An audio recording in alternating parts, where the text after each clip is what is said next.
तो कमरिया जे हमरा बुझी है न छोरी तू गुम्मा गे धर पकड़ या स्टेज पे तोरा ल लेबो छोरी चुम्मा गे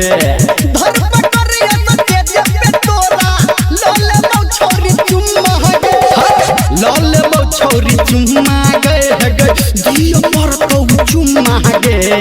धर पकड़ या स्टेज पे तोरा ल लेबो छोरी चुम्मा गे धर पकड़ या स्टेज पे तोरा ल लेबो छोरी चुम्मा गे। अभी आप सुन रहे हैं सावरिया म्यूजिक।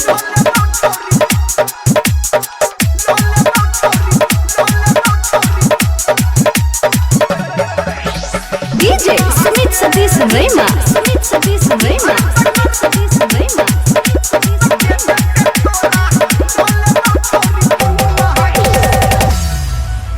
हंसने एना तू देख के हमारा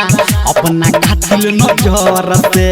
नाचेले एला तो नाचिले पहिले बच के रह पकर से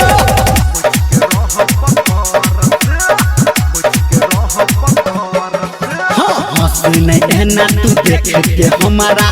अपना कातिल नजर से नाचेले एला तो नाचिले पहिले बच के रह पकर से हम देबो गे जस जाऊं भेटतै गे रस हम देबो गे जस जाऊं भेटतै गे रस नहीं कर तू के तुम मागे धर पकड़ या स्टेज पे तोरा ल लेबो छोरी चुम्मा गे धर पकड़ या स्टेज पे तोरा ल लेबो छोरी चुम्मा गे। Singing by Dharmendra Nirmaliya. DJ Sumit Satish रैमा।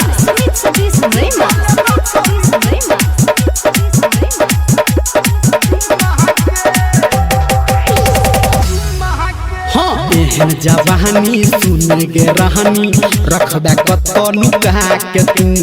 लिटी ले तो छोरा नी रमलिया नचबे एहना देखा के तू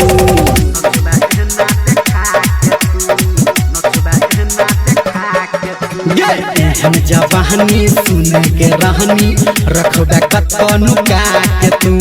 लिटी ले तो छोरा नी रमलिया नचबे एहना देखा के तू कहो राइटर बादल गे संजय गौतम छोला गल गे कहो राइटर बादल संजय गौतम छोला गल केकरो बुझी है न छौरी निकम्मा गे धर पकड़ या स्टेज पे तोरा ल लेबो छोरी चुम्मा गे धर